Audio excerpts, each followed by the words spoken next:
Hi friends, welcome back. ഇന്നത്തെ വീഡിയോയിൽ വിവോയുടെ വൈ സീരീസിലെ ലേറ്റസ്റ്റ് മോഡലായ Y39 5Gയുടെ അൺബോക്സിംഗ് ആൻഡ് റിവ്യൂ ആണ്. ഇങ്ങനെ ഒരു ബോക്സിലാണ് ഫോൺ വരുന്നത്. ഇവിടെ വിവോ Y39 5G എന്നിട്ടുള്ള ബ്രാൻഡിങ് കാണാൻ വേണ്ടി പറ്റും. രണ്ട് കളറുകളിലായിട്ടാണ് ഈ ഒരു ഫോൺ അവൈലബിൾ ആകുന്നത്. ആ രണ്ട് കളറും ഇവിടെ മെൻഷൻ ചെയ്തിട്ടുണ്ട്. ഒന്ന് പേർപ്പിൾ, ഒന്ന് ബ്ലൂ. എൻ്റെ കയ്യിലിരിക്കുന്നത് ബ്ലൂ വെർഷൻ ആണ്. ഇത് മിഡിൽ ഈസ്റ്റ് വേരിയൻ്റ് ആണ്. അപ്പോൾ നമുക്ക് അൺബോക്സ് ചെയ്തിട്ട് ബോക്സിൽ എന്തൊക്കെ ഉണ്ടെന്ന് നോക്കാം. ആസ് യൂഷ്വൽ ഫസ്റ്റ് തന്ന ഫോൺ കാണാൻ വേണ്ടി പറ്റുന്നുണ്ട്. ഫോൺ ജസ്റ്റ് അവിടെ മാറ്റി വെക്കാം. ഒരു TPU കേസ് ഈ ഒരു ബോക്സിൽ അവൈലബിൾ ആണ്. അത്യാവശ്യം നല്ലൊരു ക്വാളിറ്റി ഉള്ളൊരു കേസ് തന്നെയാണ്. പിന്നെ ബുക്കും പേപ്പറും, ഒരു ക്വിക്ക് സ്റ്റാർട്ട് ഗൈഡ് കാണുന്നുണ്ട്. പിന്നെ വാറണ്ടി ഡീറ്റെയിൽസും കാര്യങ്ങളൊക്കെ ഉണ്ട്.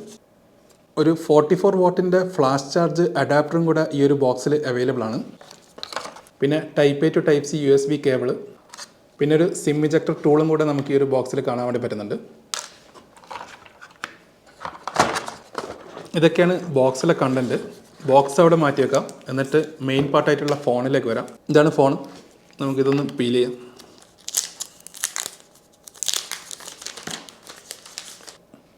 ഇങ്ങനെ ഒരു ഡിസൈനിലാണ് ഈ ഒരു ഫോൺ വരുന്നത്. കൊള്ളാമല്ലേ? ബാക്ക് സൈഡ് പ്ലാസ്റ്റിക് ബോഡിയാണ്, എന്നാലും കാണാൻ നല്ല ലുക്കുണ്ട്. നല്ലൊരു പ്രീമിയം ഫോണിൻ്റെ ഒരു ലുക്കൊക്കെ ഉണ്ട് ബാക്ക് സൈഡ് കാണുന്ന സമയത്ത്.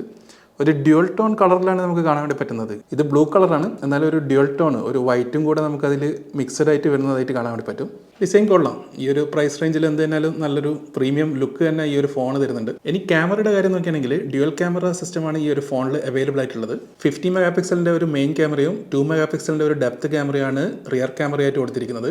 8 മെഗാ പിക്സലിൻ്റെ ഒരു ക്യാമറയാണ് സെൽഫി ക്യാമറയായിട്ടും കൊടുത്തിരിക്കുന്നത്. അതായത് ക്യാമറയുടെ കാര്യം ചോദിച്ചാണെങ്കിൽ ഈ ഒരു പ്രൈസ് റേഞ്ചിൽ കിട്ടാവുന്നതിൽ ഒരു നല്ലൊരു ക്വാളിറ്റിയുള്ള ഫോട്ടോസ് നമുക്ക് ഈ ഒരു ഫോണിൽ നിന്നും എടുക്കാൻ വേണ്ടി പറ്റുന്നതാണ്. വീഡിയോ റെക്കോർഡിൻ്റെ കാര്യം ചോദിച്ചാണെങ്കിൽ റിയർ ക്യാമറയിൽ 1080 60 FPS ഫ്രണ്ട് ക്യാമറയിൽ 1080 30 FPS ആണ് സപ്പോർട്ട് ചെയ്യുന്നത്. 4Kയുടെ സപ്പോർട്ട് ഇല്ല. പിന്നെ ഈ ഒരു പ്രൈസ് റേഞ്ച് കൺസിഡർ ചെയ്യുന്ന സമയത്ത് 4K സപ്പോർട്ട് ഇല്ലെങ്കിലും 1080 60 FPS ഒക്കെ മോർ ദാൻ ഇനഫ് ആണ്. അത്യാവശ്യം ഡീസന്റ് ഔട്ട്പുട്ട് നമുക്ക് ഈ ഒരു ഫോണിന്റെ ക്യാമറയിൽ നിന്നും ലഭിക്കുന്നുണ്ട്.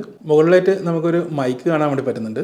ഈ സൈഡിലായിട്ട് വോളിയം റോക്കർ ബട്ടണ്, പിന്നെ ഒരു പവർ ബട്ടണ്, താഴത്തായിട്ട് സ്പീക്കർ ഗ്രില്ല്, പിന്നെ ചാർജിങ് പോർട്ട്, പിന്നെ ഒരു മൈക്കും കൂടെ കാണാൻ വേണ്ടി പറ്റുന്നുണ്ട്. ഈ ഒരു സൈഡിലാണ് നമുക്ക് സിം ട്രേ കാണാൻ വേണ്ടി പറ്റുന്നത്. നമുക്ക് ഫോൺ ബൂട്ട് ചെയ്തിട്ടൊന്ന് സെറ്റപ്പ് ചെയ്യാം. കൊള്ളാം. അത്യാവശ്യം ഡീസന്റ് ഡിസ്പ്ലേ എന്നാണ് വിവോ ഈ ഒരു ഫോണിൽ നൽകിയിരിക്കുന്നത്. ഡിസ്പ്ലേയുടെ കാര്യം നോക്കുകയാണെങ്കിൽ 6.68 ഇഞ്ചിന്റെ LCD ഡിസ്പ്ലേ ആണ് ഈ ഒരു ഫോണിലുള്ളത്. 120 ഹെർട്സിന്റെ സപ്പോർട്ടും ഈ ഒരു ഫോണിൽ അവൈലബിൾ ആണ്. ഡിസ്പ്ലേ ബ്രൈറ്റ്നസ് നോക്കുകയാണെങ്കിൽ HBM വാല്യൂ വരുന്നത് 1000 നിറ്റ്സ് ആണ്. പിന്നെ മെയിൻ ആയിട്ട് പറയേണ്ടത് ഈ ഒരു ഫോണിന്റെ ബാറ്ററി കപ്പാസിറ്റിയാണ്. 6500 mAh blue volt ultra large battery തന്നെയാണ് വിവോ ഈ ഒരു ഫോണിൽ നൽകിയിരിക്കുന്നത്. 44 വാട്ടിൻ്റെ ഫ്ലാഷ് ചാർജ് സപ്പോർട്ടും ഈ ഒരു ഫോണിൽ അവൈലബിൾ ആണ്. ഈ ഒരു ഫോണിൻ്റെ കൂടെ തന്നെ വിവോ അഡാപ്റ്ററും കൂടെ നൽകിയിട്ടുണ്ട്. 5 ഇയർ ബാറ്ററി ഹെൽത്ത് ആണ് വിവോ ഈ ഒരു ഫോണിൽ പ്രോമിസ് ചെയ്യുന്നത്. നമ്മളിപ്പം ഡേ ടു ഡേ ലൈഫിലൊക്കെ ഈ ഒരു ഫോൺ യൂസ് ചെയ്യുന്ന സമയത്ത് 1.5 ഡേയ്സ് ഒക്കെ ഈസി ആയിട്ട് നമുക്ക് ഈ ഒരു ഫോൺ യൂസ് ചെയ്യാൻ വേണ്ടി പറ്റുന്നതാണ്. ഇനി പെർഫോമൻസിന്റെ കാര്യത്തിൽ നോക്കുകയാണെങ്കിൽ സ്നാപ്ഡ്രാഗൺ 4 Gen 2 പ്രോസറാണ് ഇതിൽ യൂസ് ചെയ്തിരിക്കുന്നത്. 5G സപ്പോർട്ടോട് കൂടിയിട്ടുള്ള ഈ ഒരു ഫോണിൽ ബ്ലേസിംഗ് ഫാസ്റ്റ് 5G സ്പീഡ് തന്നെ നമുക്ക് എൻജോയ് ചെയ്യാൻ വേണ്ടി പറ്റുന്നതാണ്. 4 നാനോമീറ്ററിന്റെ ഒക്ടാ കോർ പ്രോസറാണ് ഈ ഒരു ഫോണിൽ യൂസ് ചെയ്തിരിക്കുന്നത്. ഈ ഒരു പ്രൈസ് റേഞ്ച് വെച്ച് നോക്കുന്ന സമയത്ത് അത്യാവശ്യം നല്ലൊരു പെർഫോമൻസ് തന്നെ നമുക്ക് ഈ ഒരു ഫോണിൽ നിന്നും ലഭിക്കുന്നുണ്ട്. 256 GB ആണ് ഇതിന്റെ ഇന്റർണൽ സ്റ്റോറേജ് വരുന്നത്. 8 GB ആണ് റാം വരുന്നത്. 8 GB എക്സ്പാൻഡബിളും കൂടെ ചെയ്തിട്ട് 16 GB റാം നമുക്ക് ഈ ഒരു ഫോണിൽ യൂസ് ചെയ്യാൻ വേണ്ടി പറ്റുന്നതാണ്.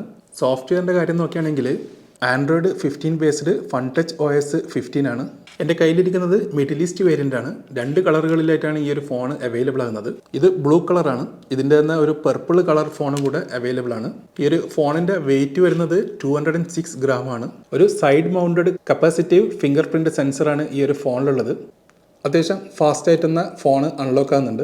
SGS certified anti drop IP64 water and dust resistance സർട്ടിഫിക്കേഷനും ഈ ഒരു ഫോണിൽ അവൈലബിൾ ആണ്. അതുകൊണ്ട് തന്നെ ഈ ഒരു ഫോൺ പെട്ടെന്ന് താഴത്ത് വീണാലൊന്നും പൊട്ടത്തില്ല. Drop resistant armour, Schott Xensation shield glass ആണ് ഈ ഒരു ഫോണിൽ യൂസ് ചെയ്തിരിക്കുന്നത്. അതുകൊണ്ട് തന്നെ പെട്ടെന്നൊന്നും താഴത്ത് വീണാൽ ഈ ഒരു ഫോൺ പൊട്ടത്തില്ല. കമ്പനി അവകാശപ്പെടുന്നത് പെട്ടെന്ന് പൊട്ടത്തില്ല എന്നൊക്കെയാണ്. എന്നാലും ആക്സിഡന്റൽ ആയിട്ട് വീണാലൊന്നും ഇഷ്യൂസോ കാര്യങ്ങളോ ഇല്ല. എന്നാലും പൊട്ടില്ല എന്നുള്ള രീതിയിൽ നോക്കാൻ വേണ്ടിയിട്ട് ജസ്റ്റ് തറയിലൊന്നും ഇടണ്ട. കാരണം നമ്മൾ ഫോൺ വാങ്ങിക്കുന്നത് യൂസ് ചെയ്യാൻ വേണ്ടിയിട്ടാണ്, അല്ലാതെ ഇത് പൊട്ടില്ല എന്നുള്ള രീതിയിൽ ചെക്ക് ചെയ്യാനൊന്നല്ല. അപ്പോൾ അത് ജസ്റ്റ് ഒന്ന് മൈൻഡിലിരിക്കുക.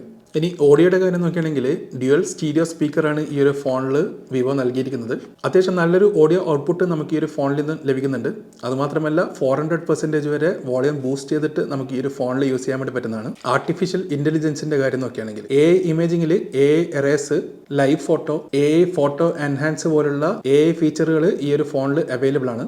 അതുമാത്രമല്ല AI super link, Gemini assistant, circle to search, screen translation പോലുള്ള AI പ്രൊഡക്ടിവിറ്റി ഫീച്ചറുകളും ഈ ഒരു ഫോണിൽ അവൈലബിൾ ആണ്. 2 നാനോ സിം കാർഡുകളാണ് ഈ ഒരു ഫോണിൽ സപ്പോർട്ടഡ് ആകുന്നത്.